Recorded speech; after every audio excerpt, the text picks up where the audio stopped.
అందరికీ నమస్తే అండి. గుంటూరులో ఇది మా సొంత ఇల్లు. కొన్ని సంవత్సరాల తరబడి గుంటూరులో చాలామంది అద్దెలకి ఉంటా ఉన్నారు. మాకు దేవుడు అతి తొందరలో నాకు సొంత ఇల్లు అనేది ఏర్పరిచాడు. నేను ఇదంతా కూడా చెప్పుకోవటం ఎందుకంటే మరి దేవుడు మమ్మల్ని ఎంతో ఆశీర్వదింపజేశాడు కాబట్టి నేను వేరే ఊరు నుంచి గుంటూరుకు వచ్చాను. మరి గుంటూరులో నాకు అతి తొందరలో దేవుడు నాకు ఒక మంచి గృహాన్ని ఏర్పరిచాడు కాబట్టి ఇదంతా కూడా నేను చెప్పుకోవడం జరుగుతూ ఉంది. మేమైతే భార్యాభర్తలు ఎంతో కష్టపడ్డామండి.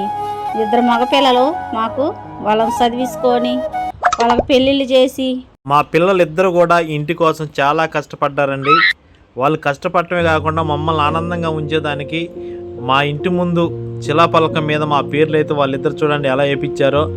నంబూరి యేసుదానం శుభమణి గారుల నిలయం 23/8/2018 ఈ గృహం నిర్మించబడింది అని కూడా చాలా చక్కగా అయితే పేర్లు వేయించారు. అలాగే మా ఇంటి పక్కన వాళ్ళు కూడా మాకు చాలా సపోర్ట్ చేశారు. డబ్బు పూర్వకంగా అయితే కాదులేండి, మాట సాయంగా వీరయంకులోళ్ళు కానివ్వండి, అలాగే మా తమ్ముళ్ళు, మా బామర్దులు, అలాగే ఇరుగు పొరుగు వారందరూ కూడా మాకు చాలా సహాయం అయితే చేశారు. మరీ ముఖ్యంగా ఇక్కడ జోజు బాబోళ్ళు, అలాగే రాజు గారు, ఇంకా మా ఇంటి పక్క వాళ్ళందరూ కూడా మాకైతే చాలా వరకు మేము ఇల్లు కట్టుకునేటప్పుడు అందరూ కూడా చాలా హ్యాపీగా అందరూ ఆనందంగా అయితే మాకు సాయం చేశారు. ఇది Jojibabu pink colour shirt Jojibabu వాళ్ళ అబ్బాయి, అలాగే నిక్కి చూసేది రాజుగారు అనమాట, ఆటో రాజుగారు. మరి ఇక్కడ అందరూ కూడా చాలా హ్యాపీగా మాకు ఇల్లు కట్టుకునేటప్పుడు అందరూ కూడా చాలా సాయం చేశారు ఫ్రెండ్స్. ఇరుగు పొరుగు వారు అందరితో కూడా చాలా హ్యాపీగా ఉండండి. మీరు కూడా ఏందో ఇల్లు ఎన్నిసార్లు ఊడ్చినా కానీ అసలు ఊడ్చినట్టే ఉండట్లేదు. ఇద్దరు పెళ్ళిళ్ళు చేశా కానీ ఇద్దరు పెళ్ళిళ్ళు చేసినా నాకు సుఖం అనేది లేదు. ఇద్దరు పెళ్ళిళ్ళు చేసి పని తగ్గిద్ది అనుకున్నాను, ఇంకా ఎక్కువే అయిపోయింది. నాకు ఉదయం నుంచి సాయంత్రం దాకా చేస్తానే ఉన్నాయినా తరగట్లేదు.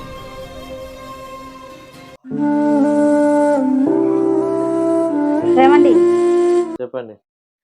నేను ఈ సాగర్ చేయలేనండి ఉదయం నుంచి సాయంత్రం వరకు. నీకేమో ఏం పట్టనట్టుగా పేపర్ చదువుకుంటూ కూర్చుంటావు కానీ ఉన్నాయినా అవ్వట్లేదు. చిన్నోడికి చెప్పే పనులు చిన్నోడికి, పెద్దోడికి చెప్పే పనులు పెద్దోడికి చెప్పొచ్చు కదా నువ్వు. చెప్తున్నాను కదా, చెప్పకుండా ఎలా ఉన్నాను చెప్పు.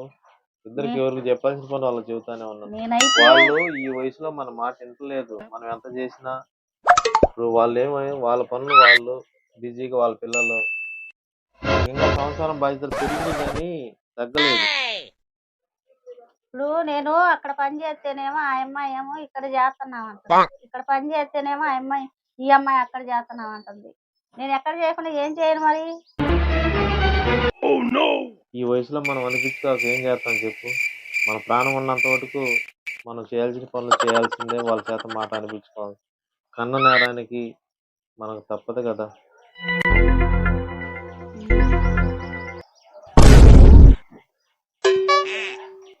పిల్లల మాటలకు కానీ మన మాటలకు కానీ ఎక్కడ కోపడకుండా మనం జాగ్రత్తగా అవసరాన్ని ముందుకు తీసుకెళ్ళాలి తప్ప మనం ఎక్కడ కూడా బ్రేక్ అనేది చేయలేం కదా.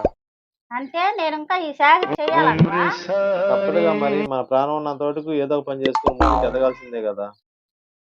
ఎవరు ఎలా ఉంటారో మనకేం తెలిసింది.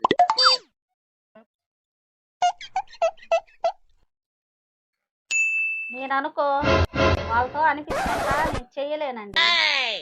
వాళ్ళు అంటుంటే నేను పడను.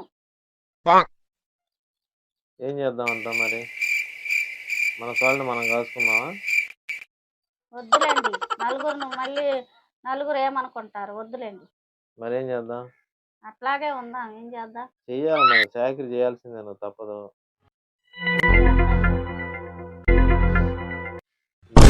ఒక మంచి తల్లిగా, ఒక మంచి అత్తగా, ఒక మంచి అమ్మమ్మగా, నానమ్మగా గుర్తుండాలంటే కష్టపడాల్సిందే జీవితంలో. రేపు నువ్వు చేసిన సేవలన్నీ కూడా వాళ్ళకి గుర్తుంటాయి.